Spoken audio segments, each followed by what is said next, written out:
Okay. Now, I think we're going to take on Ena. Do Ena, then Jun, then Watase, then Kazami,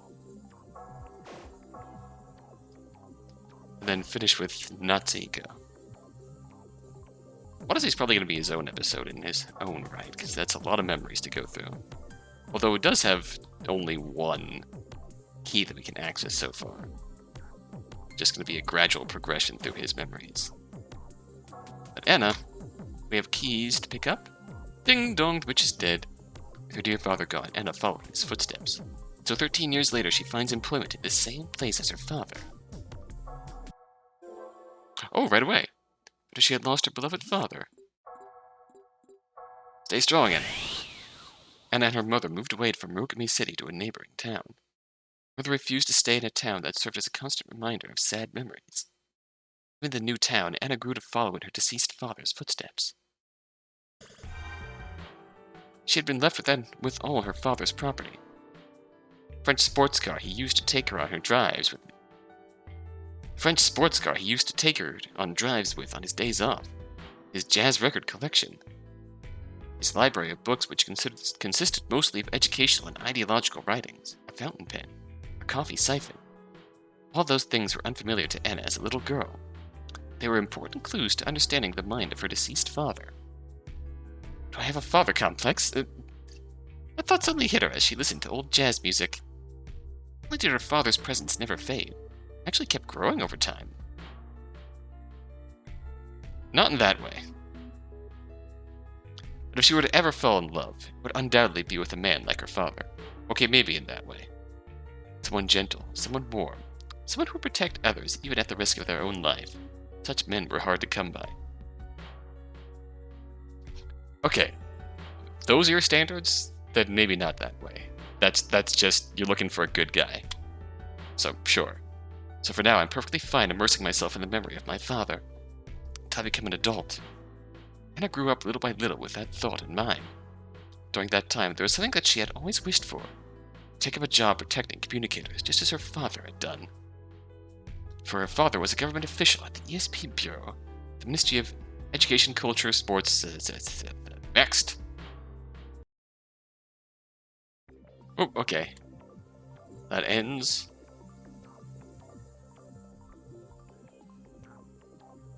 So, one of those keys seems to be about Anna's relationship with her father / father complex?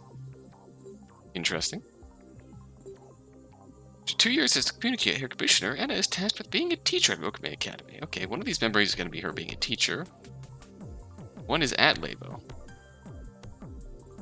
Intriguing. This began Ena's days as communicator commissioner. When Ena found herself confused and at a loss due to her lack of experience in her new job, it was none other than the students who came to her rescue. One day, just as Ena was about to head home, Mashiro called out to her in the hallway. Okay. Beside her was Natsuhiko. Oh no. With what I just said a few moments ago, I don't know if I like it where this is going. Just the other day, Ena had met Natsuhiko's mother, Dr. Miyoko Tenkawa. They discussed how Ena should handle the boy. Okay, this is going somewhere better.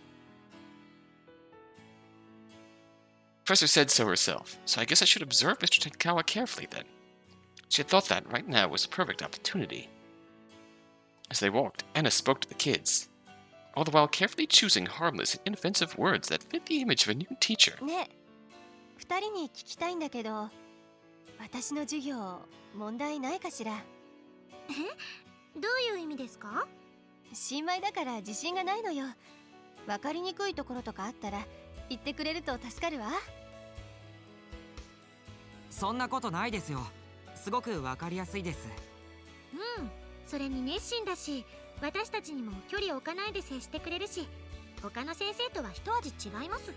Those other guys suck ass.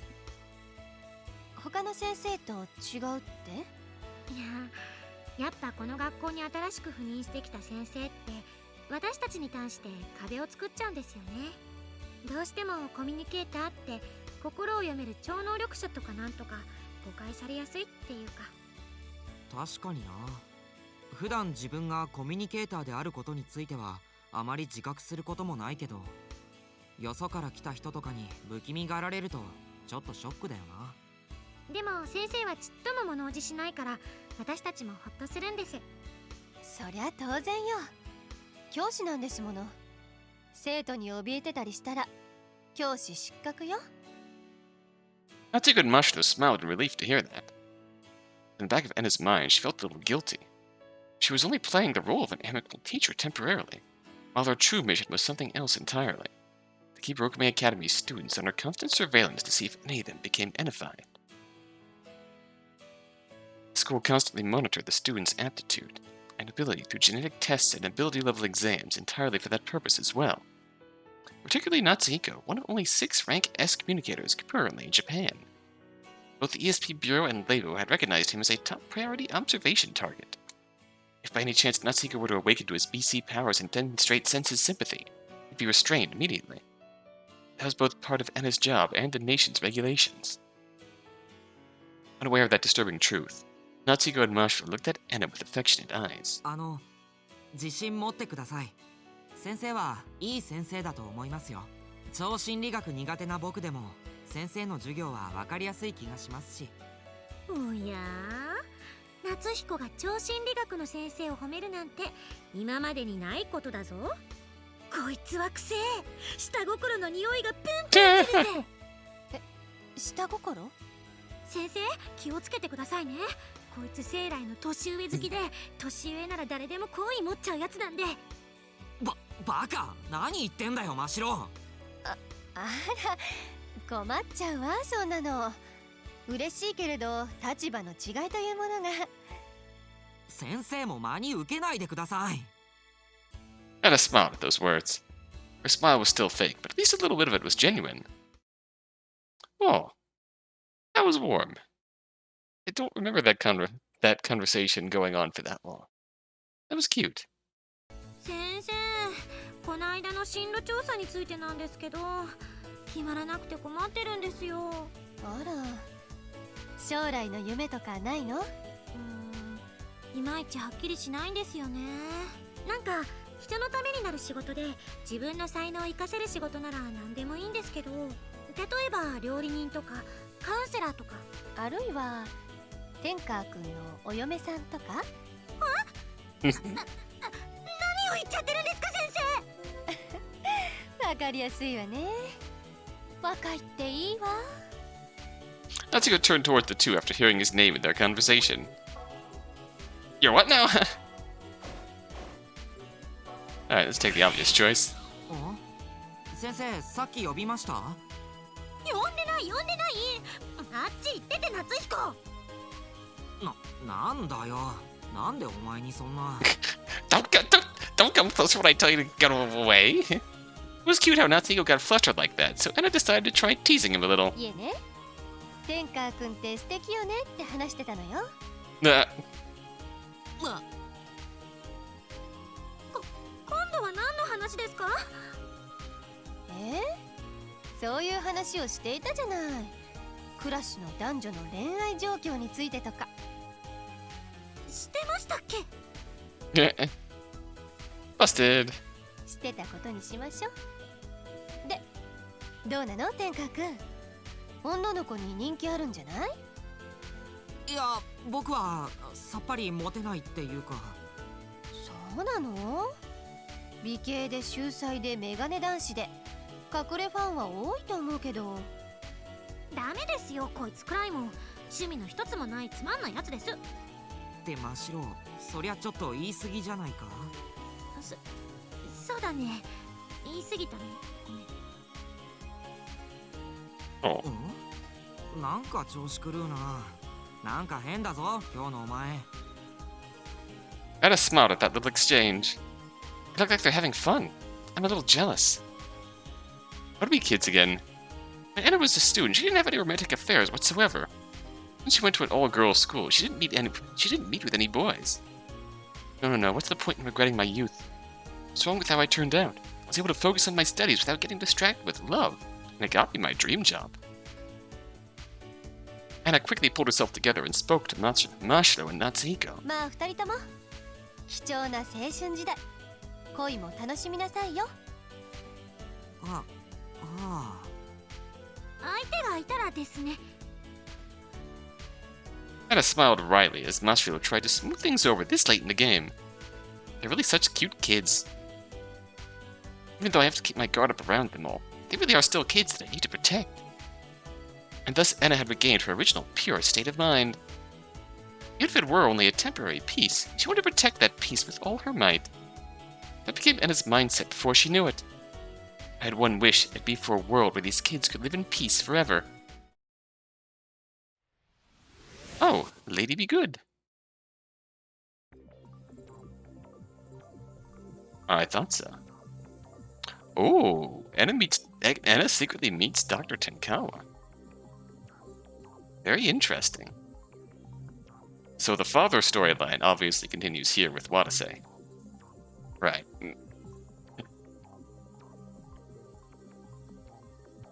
Okay. Oh, lady be good. Was a memory from a little while after Ena had been appointed to Rokume Academy. She secretly met with Dr. Miyoko Tenkawa. はじめまして、天川美代子です。はじめまして。超過局コミュニケーター管理官椿山恵那と申します。The two women exchanged greetings in their first meeting. Ena had called the professor over to the school to discuss how to handle Natsuhiko. BC room had no surveillance cameras. Since it was padded with BC insulators, nobody could read their minds with empathy without being seen. Walls were thick enough to drown out their voices as well, making it the perfect place to hold private conversations. ご多忙でしょうから早速本題に入ります。今年から6名学園内でのコミュニケーター管理任務は私が担当することになりました。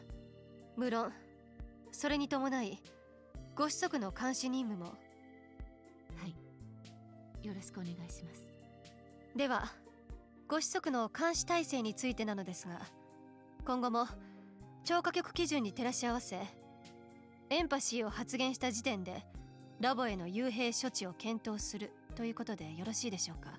No, it's not alright. Do you have a choice? It was a special measure that applied only to rank S aptitude communicators. Dr. Tenkawa nodded indifferently as if she already understood the situation. 問題ありません。センシズシンパシーを発言してしまってからでは遅いので。では教育ガイドラインに従いエンパシー発言を目指した指導を行います。卒業までにエンパシーを発言した場合、幽閉処置。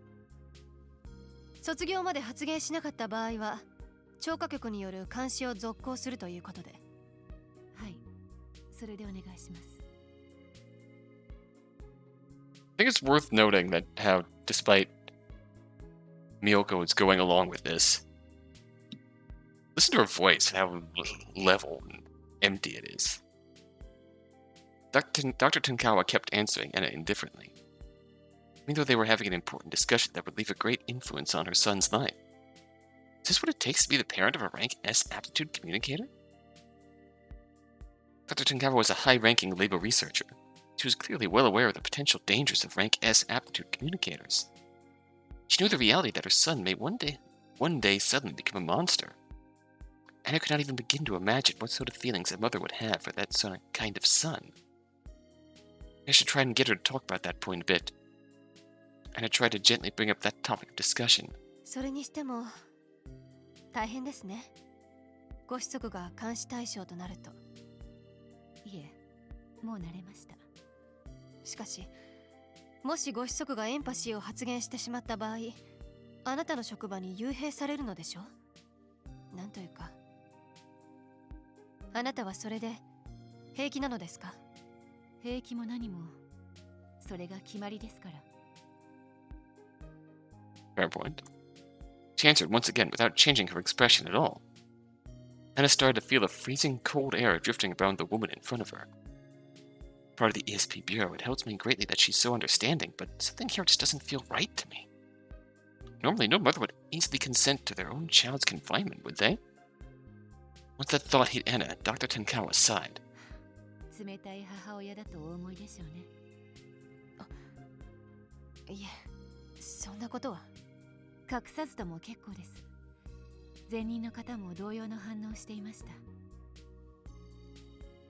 まあ無理もありませんよ。確かに実の息子について監視や幽閉の算段を語る母親など普通ではありませんから。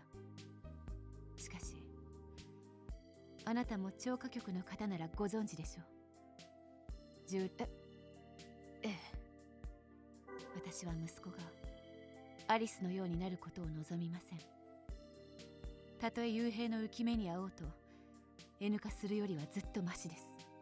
それこそ母が子に対して抱く当然の心理ではないでしょうか。 Those words reminded Ena of something. Now she mentions it, my father wrote about it in his journal too.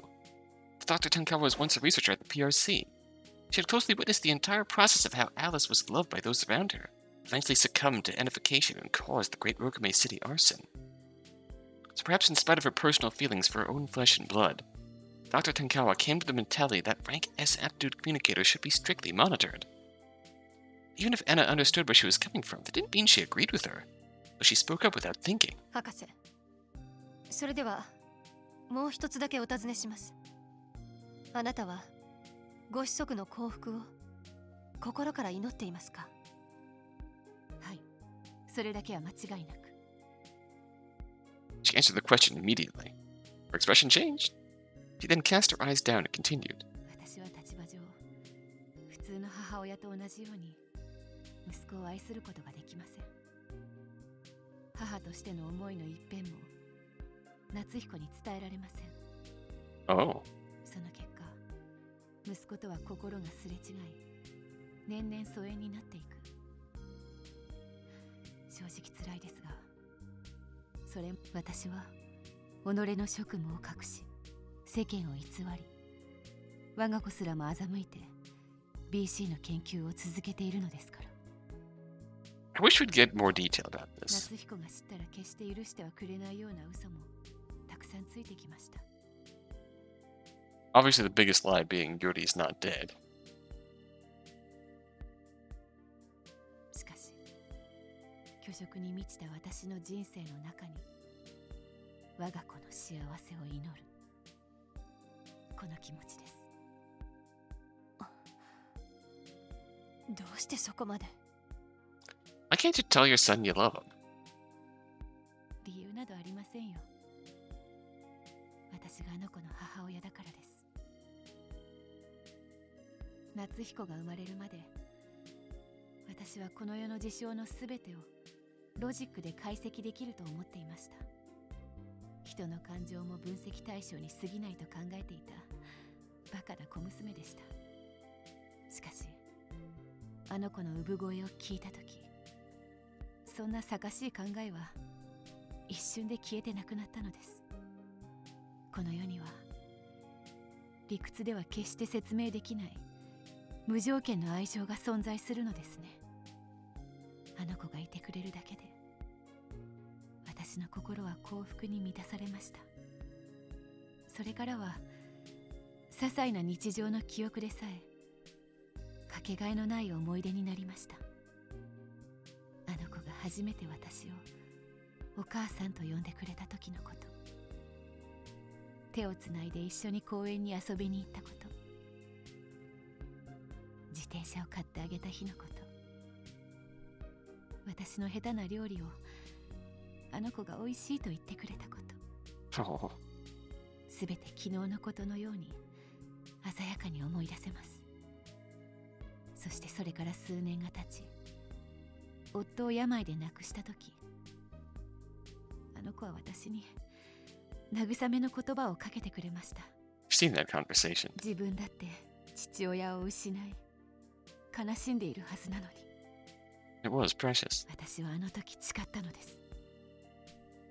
これからどんなことがあろうと夏彦を守り続けようと、たとえ世を欺こうと、どんな罪を重ねようと、あの子だけは守りたいと。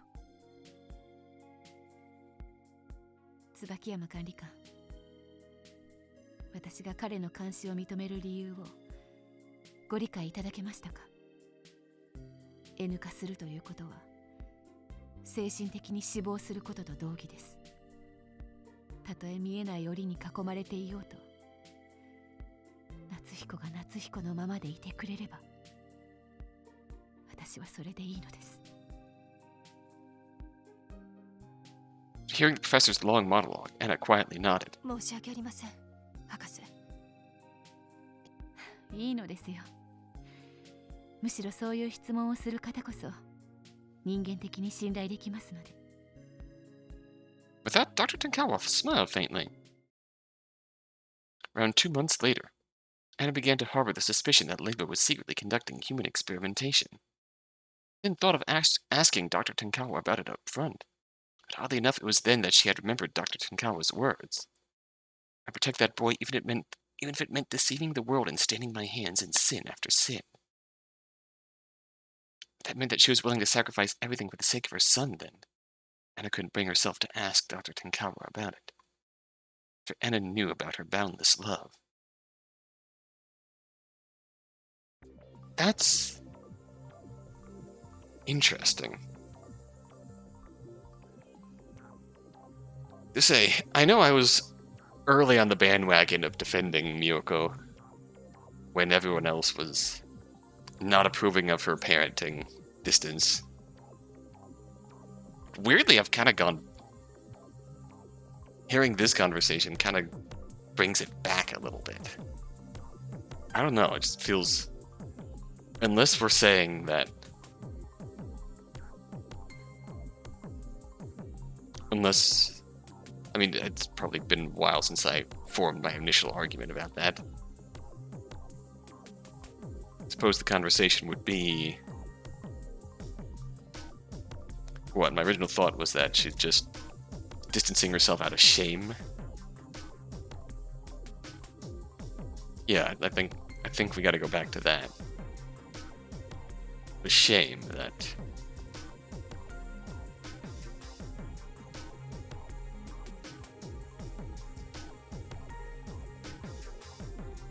The work she was doing to try and save Natsuhiko.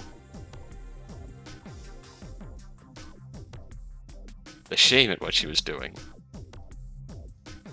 The shame at having lied to him about Yuri's death. All that combined. I don't know. I still get it. Just something about the way she worded that in this conversation makes me think he couldn't have at least tried to tell him? Show him some love in that time? Could have at least done something? But I guess it does come back to too ashamed to even face him. Which is alright. I suppose. Makes sense. If that's the case. Wish you got more detail about her feelings there. Okay, D-Day. Let's do this.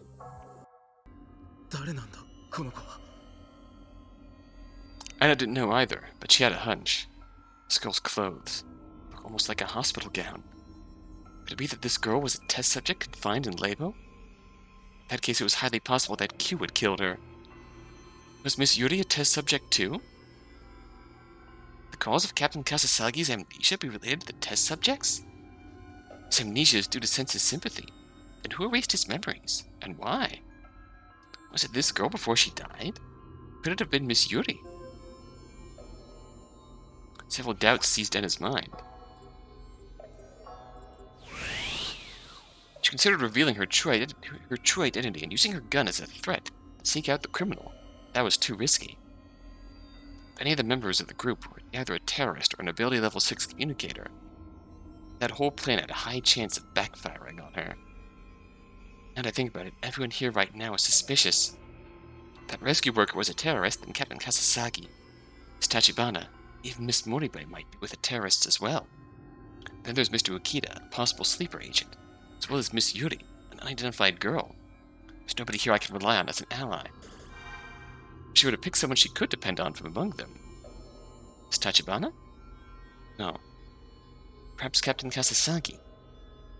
Ena had watched Watase for the 3 hours since they had met.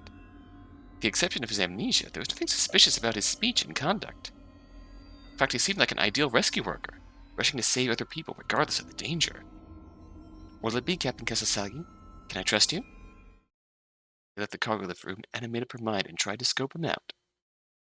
By acting like a normal woman. 隊長さん怖いわ。ああ、無理もないさ。脱出口がなくなって他殺体が次々に見つかって女の人には辛いだろう。え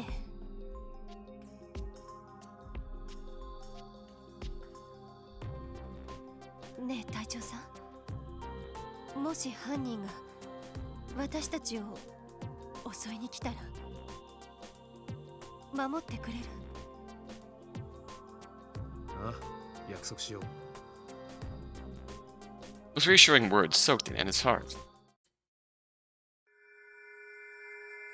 And thus, as I go back through these memories, and various feelings intensify, a new memory rises up from the innermost depths of Ena's mind. Return to forever.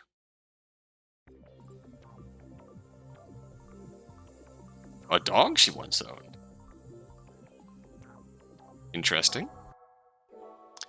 Watase had chased after Sally into a contaminated zone. He fainted there and was taken back by Jun. Jun entrusted him to Ena and urgently went to go call Kazami. Ena shuddered as she looked at Watase's unconscious body. They would have to knock out a grown man. I guess WX particles are more dangerous than I had thought. As Ena thought to herself, Jun and Kazami eventually returned. じゃあ椿山さん、隊長のことお願いね。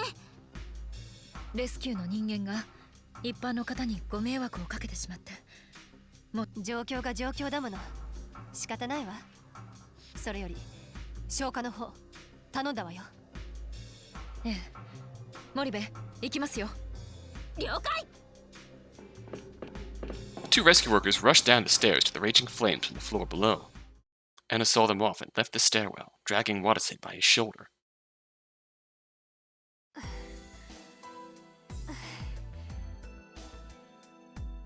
Ena panted heavily as she carried Watase.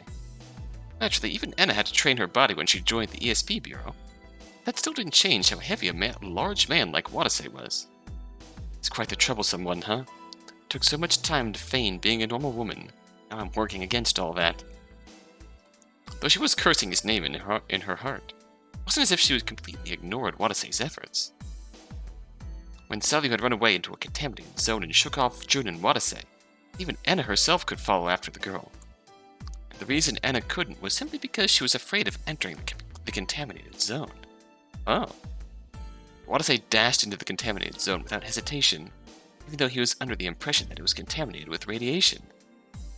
Even though he had lost all his memories as a rescue worker. And I would have to say that it was an extremely reckless act. I guess I don't really hate that kind of thing. Ena knew 2 others who were like Watase. Her father, and a dog. Now that I think about it, their rescue squad's named Sirius, isn't it? That name kind of brings me back. Oh, that was the name of a dog Ena had kept in the past. It had already been 9 years ago since that day. After her father's death, Ena had moved out of Rokami City to a neighboring town, where she one day found a dog. Oh, you're kidding me. There's a wooden tag around the dog's neck with the following message. I am a smart dog. My name is Sirius. Please adopt me. The handwriting was definitely a child's, and there was a telephone number written below. That child was probably the previous owner. When Ena's mother called that number, the boy on the other hand seemed really happy. And Sirius was a smart dog indeed. Whenever Ena felt down, he would rub his nose against her to console her. He loved small children, so whenever she took him out for a walk in the park, the children would always play with him. He even dived into a river to try and save a drowning child. Oh! In the end, Sirius couldn't fix the situation. Ended up having to save both the kid and Sirius. Nevertheless, Ena loved the gentle Sirius for giving it his best. However, he died right before Ena joined the ESP Bureau. Oh. Now that I think about it, carrying Captain Kasasagi like this right now, it's kind of like the situation back then, isn't it? It's a little amusing when she thought about it like that. The first time after seeing Kuroda and Higa's dead bodies, Ena finally found a moment of peace. In spite of that, 重いわね、隊長さんってば。 Sirius the dog wasn't this heavy. Jeez, get it together, Sirius the human. As soon as that thought crossed Ena's mind, Watase woke up. That's an adorable bit of information. It still makes me go, oh god. We're really interconnected in that way too, but I can't complain because it's adorable hearing about Sirius. It's like, I mean, of all the ways that childhood plotline could have played out, being adopted by Ena's family, of all the butterflies that could have been affected there, that just makes me shake my head a little, but at the same time, I love it. It's adorable. So I can live with that.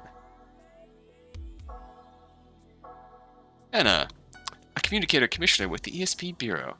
She went to LABO to conduct a compulsory inspection with her superiors, Kuroda and Higa. Got caught in Watase's terrorist attack and ended up accompanying him. Though she may be the daughter of Jun Tsubakiyama, the man known for being the driving force in LABO's establishment, she's an expert in parapsychology in her own right, was warmly welcomed to the Bureau out of her own merits. As part of her duties, she had to act out the part of a charming, easygoing young new teacher. But in reality, she is a strong-willed woman who pushes forward wholeheartedly once she's set her sights on something. The force that tempered that will of hers was none other than the death of her beloved father, Jun Tsubakiyama. While Ena's mother did show signs of sadness, she also took a resolute attitude after her husband's death, which indirectly helped the young Ena reaffirm her father's greatness. Now that the darkness surrounding Rokumi City and LABO has come to light, she now works with Miyoko Tenkawa and the others to drain the pus of the government designated top-secret cities. She's also in charge of training the new commissioner, Watase. She feels a strange sense of fate to be working with someone who shared the name, and the sense of justice that her dog Sirius once had.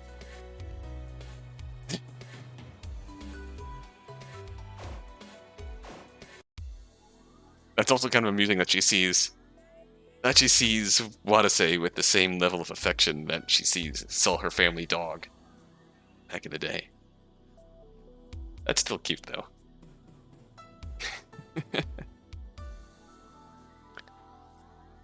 All the character turnarounds. She's turned out to be quite the interesting character.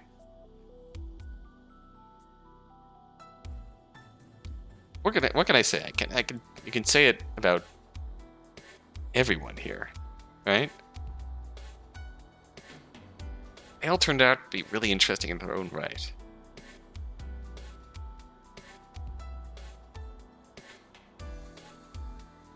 But in her case, she went from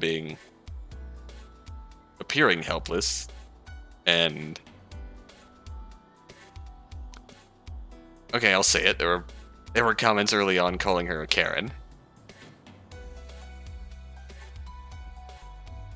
Really, she proved that she could handle herself, right? Even if some of the bad endings on the after route were her making a bad decision. And us going along with it. She could ultimately handle herself, to some degree. And she ultimately proved pretty important to resolving the situation. Outside of LABO, that is. Respect to her. So next, who do we have left? Watase, obviously. Kazami, obviously. And Jun. So Jun next. Most likely. We're making good pace here. Getting about one person in about a half hour of video content. Means we can shoot through 2 people in one video for most of these.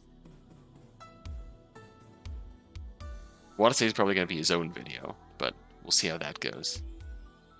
And then we'll finish off with Natsuhiko's remaining memories.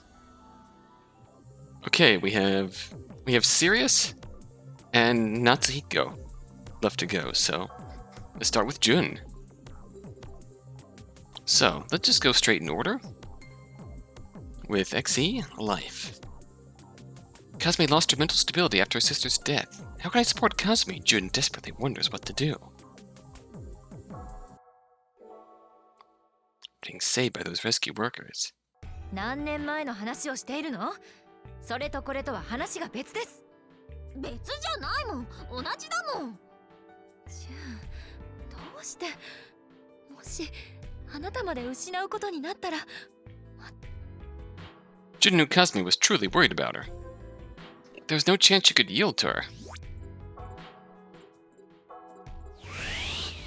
Jun always felt like her heart was being crushed every time she heard a siren go off in the city, or saw Kazami come home from work hurt. お姉ちゃん、私も同じ思いなんだよ。私だってお姉ちゃんのこと放っておけないんだから。渚の代わりになるってのはお姉ちゃんに甘えるためじゃないよ。渚の代わりにお姉ちゃんを守るってのも私の務めだと思うんだ。Aww. そうなのね。そうまで言ってくれるならもう止めたりはしないわ。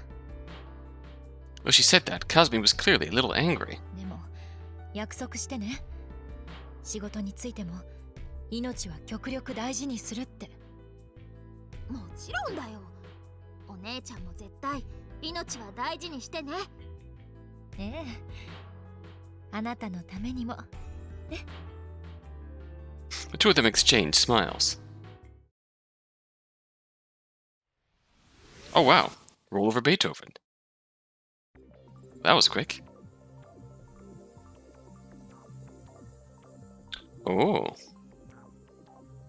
Roll over Beethoven. So the other three keys are in LABO.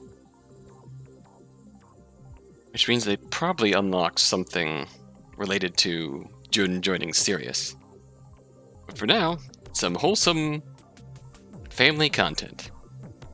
3 years ago, when Jun was in high school, she'd hang around with Kazami. But one day, Jun notices something off about her. It happened one day about 3 years ago. Jun had started to notice something off about Kazami's behavior. She and Kazami had gone shopping that day.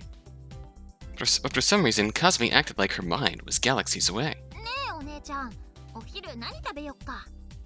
そうね。何がいいかしらね。Calling out to her only resulted in receiving half-hearted replies like that one. Jun raised her voice in frustration. もう、どうしたのお姉ちゃん。え？私、なんかお姉ちゃん怒らせるようなことしたっけ？言いたいことがあったら言ってよ。ああ、いや、別に怒ったりはしてないんだけど。After she finished mumbling nervously, Kazami quietly continued. 実はちょっとあなたに聞きたいことがあって。え、何？ジュン、あなた男の人とお付き合いしたことある？いきなり。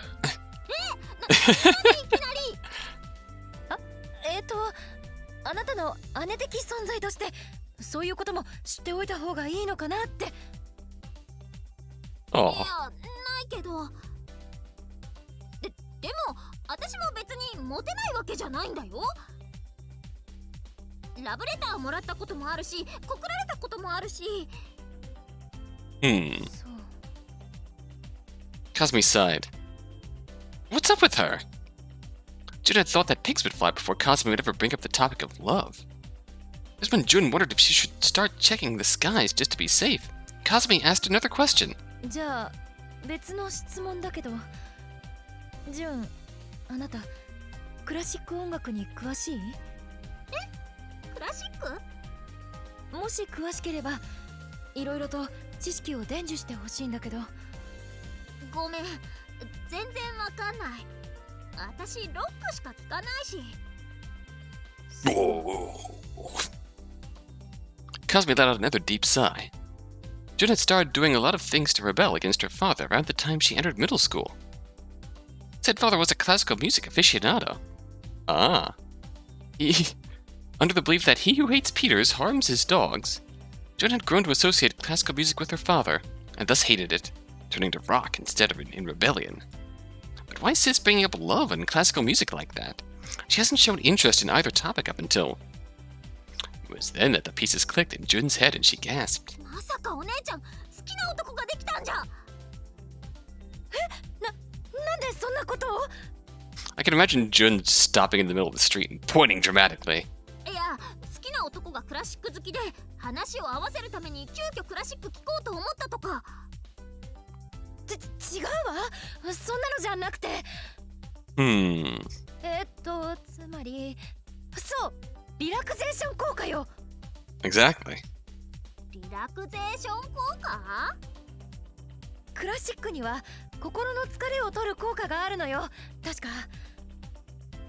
私は毎日張り詰めた緊張感の中で仕事をしているから、クラシックを聴くことで疲れを癒したいと思って。Put your mind at ease like the warm embrace of a strong pair of arms.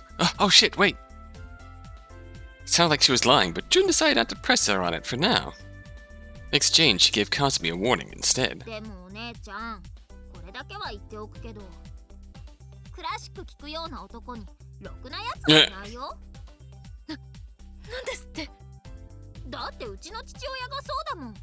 お姉ちゃんにも話したよね。うちの父親がろくでもないやつだって。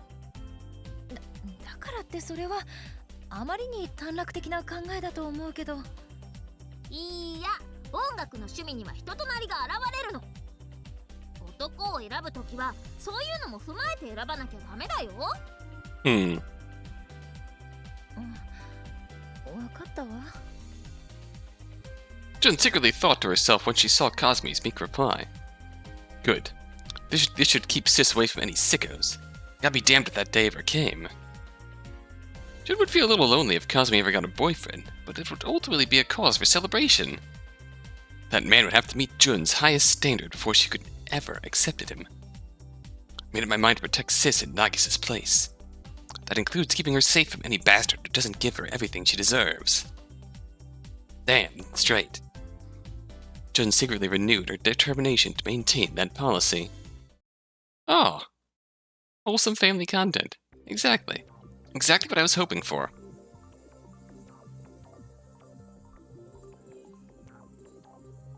Okay, now.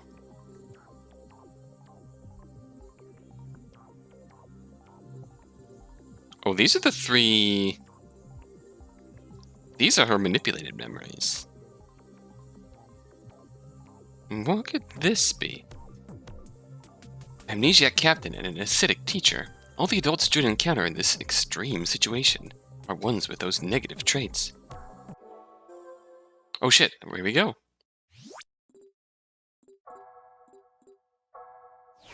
After they reunited with Watase in Area 1, the group rescued Yuri, a civilian who'd been caught up with the accident. But Watase had lost his memories. Jun was worried about him too, but despite Watase's condition, he still told them this.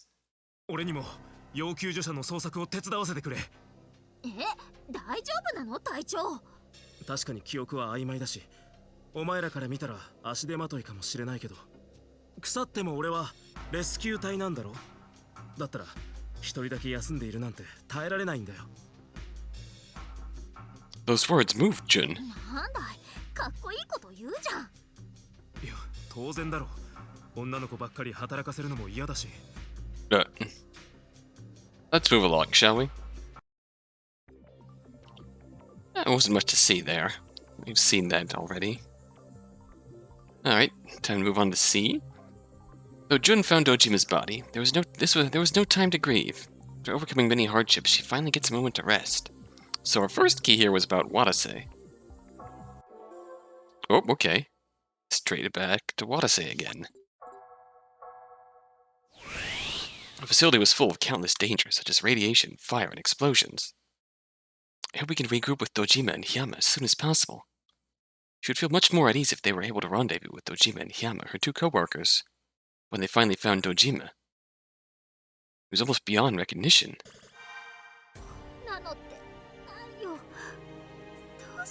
島先輩が殺されなきゃなんないの。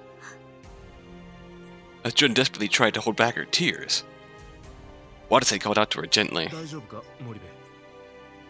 She was a bit hurt at how little impersonal its words sounded. 隊長こそ。だって堂島先輩、隊長と仲良かったよね。悲しくならない？それとも記憶がないから悲しめない？わからない。わからないって。そうない。本当にわからないんだ。悲しいのか悲しくないのか。それさ。Watase's face warped when he said that. It was then that Jun realized. Watase was sad at the simple fact that he couldn't even feel sad about his own co-worker's death. 今はお前と悲しみを分かち合うことはできない。あ、いや。ごめん。気にしないで。 It was at that moment that Jun felt like she'd been touched by the core of Watase's heart. The despair he felt at having been thrown into this horrible situation without a single memory of who he was. Yet he kept on moving forward in spite of that. Jun and the others left the room and continued the search. They were still short on AD and time was wasting away by the second. They overcame their comrade's death and continued the search. Managed to make their way through a gas-filled zone and turned on the sprinkler system. And we're moving on. She had a creed about letting those minor details go and treating those who were cooperative with kindness.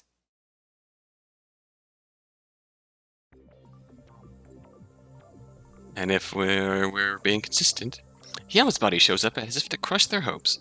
Jun is heartbroken, but finds an unexpected someone giving her strength. Finishing their break at the engine room, Jun and the others hid their exhaustion and pressed on. That's right, we're still alive. Which means we've got to do everything in our power to survive. Jun looked at Hiyama's body. We skipped the shock phase and went right into the aftermath. His legs had been broken, he'd caught on fire, and he'd most likely had spent his last moments in utter despair. Despite all that, he'd still tried to survive. He would never come back. But he had left their group the key they needed to keep moving forward. That key was most certainly the will of someone who had lived to their fullest. Those who had been entrusted with that will would accept it and carry it with them for the rest of their lives. Much like how it was Nagisa's existence that had brought Kazami and Jun to where they were now. 隊長、ありがとう。礼は檜山に言ってくれ。俺にさっきの言葉を言わせたのは多分檜山だ。そっか。そうだね。ありがとう、檜山先輩。私は生きるよ。先輩の分まで。 Thus, she would use her life to accomplish what had to be done. Saving human lives. That's right, that's the whole reason I came here after all. Jun clenched her hands into tight fists when she thought that. So as Watase's place in Jun's heart grows, a new memory relating to him comes back to life from the innermost depths of her mind. Come on, baby, light my...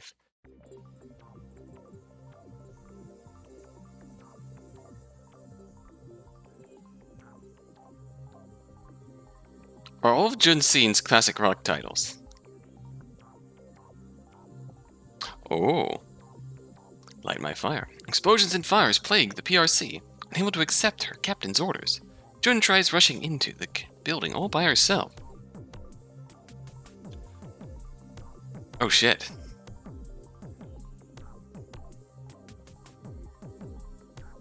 This is literally the day before LABO Day. It was a memory of one day ago, of when Jun had been sent out on that dispatch right after Natsuhiko and his friends had told her there could be terrorists out there.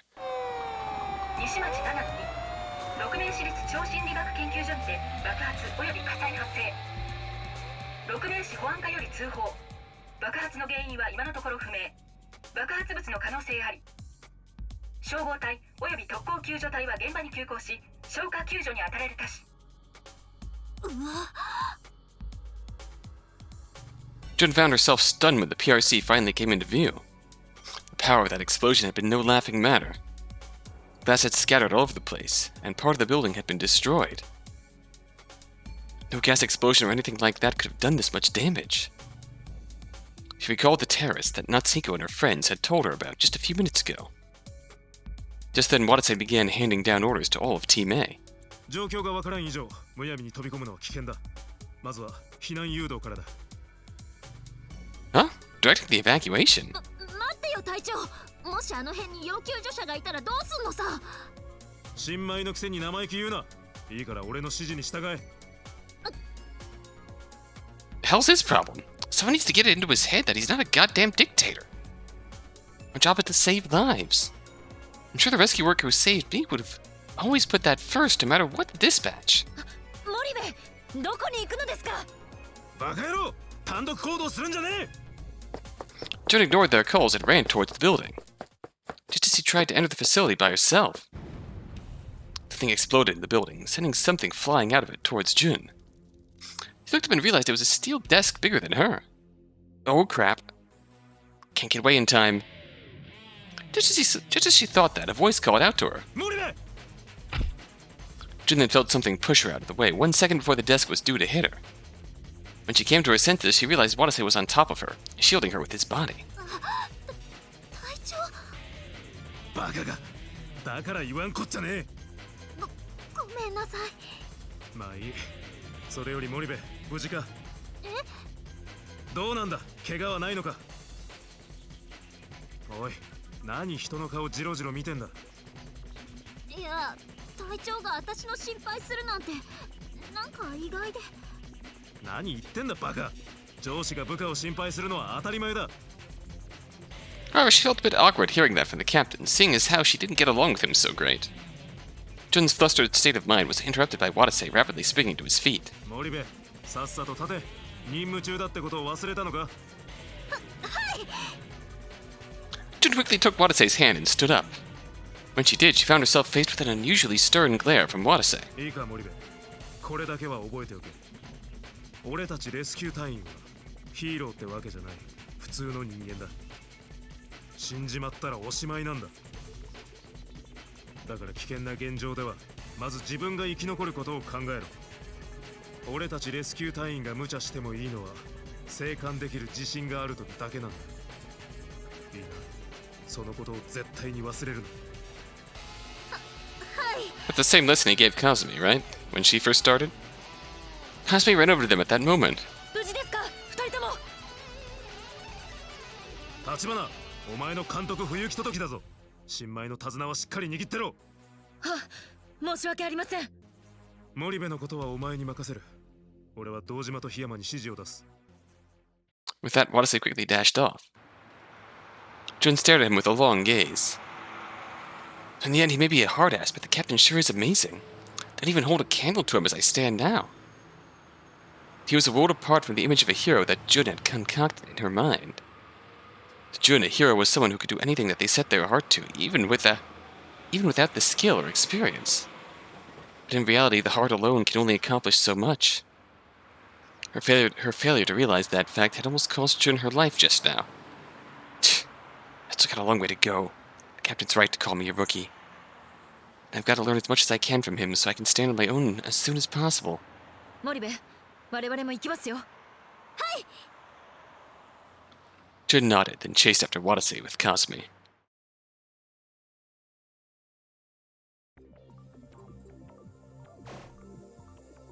Yeah, makes sense. He's definitely sterner and more distant, because he's planning terrorism. He's planning a real terrorism. He still has that rescue worker spirit. He's just more closed off. Just once we cured that, both the malice inflicted on him and the lingering malice of his connection with Q, returned to his old self, his good self. He who hates Peter harms his dogs. A simple Japanese proverb is, if you hate a Buddhist priest, you also hate his clothes. As for the opposite sentiment, loving everything about someone you love, They are the English idioms, love is blind, and the Japanese idiom, even their pockmarks are dimples. Jun's opposition to her father caused her to even hate his taste in classical music. If she were to learn that Watase had the same taste as her father, she'd probably find it even harder to get along with him than before. Yeah, those things just stick with you.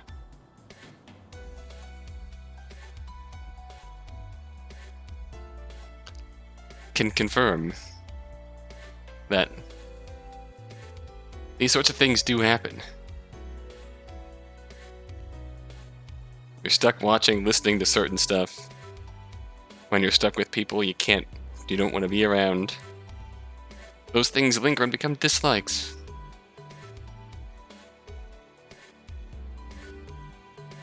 They sure do. And Jun's tip. A beginning rescue worker attached to Special Elite Rescue Squad Sirius Team A. She has little experience as a firefighter, let alone a rescue worker, but with her indomitable spirit, she passed the selection test. She was motivated simply by her adoration for heroes. She met her hero in the aftermath of the 2021 Rokume Municipal Apartment Complex gas explosion. After she recovered from the grief of losing her close friend, she strove to become a rescue worker to follow in the footsteps of her hero, and Kazami. She's deep-hearted and abhors crooked things. That didn't necessarily make her more cut out for rescue work than anyone else. For that reason, Jun took up Kazami's advice and used her dexterity and agility to her advantage. Her rope climbing and knot tying abilities were so impressive, they astonished the active rescue workers, provided her just enough push to pass the selection test. After Sirius's longest day, she did her best to support the squad after its loss of 4 members, by studying and training even harder than before. She never gave up hope. Even in the most desperate of times, she made composed judgments, thus gradually gaining the respect of the experienced firefighters and rescue workers. Jun once adored heroes. She still does. And if you were to ask everybody now, they'd say she herself is close to achieving that ideal hero status. Everyone but Jun herself, that is. And that's the best quality. Not letting your deeds and actions go to your head too badly. Or at least not letting it go to your head enough that it could affect your future performance. When you do well, you deserve to you deserve to have some of that go to your head. You deserve to get that good serotonin in your brain.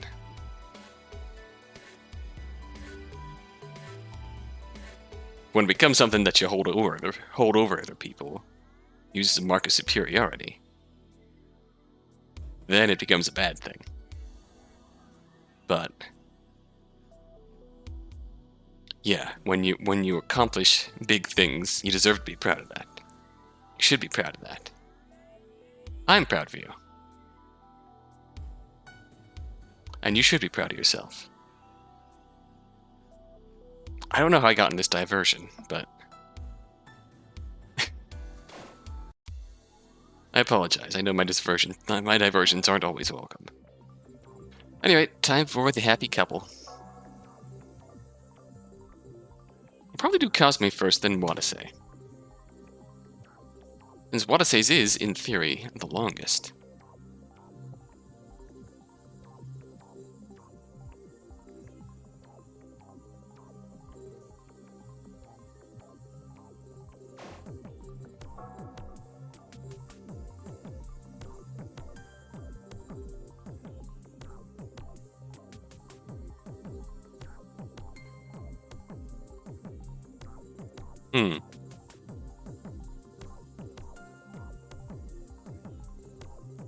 Yeah, this has got to be a relationship one. I'm really curious to see that. But yeah, we'll do Kazami first, then Watase, then finish off.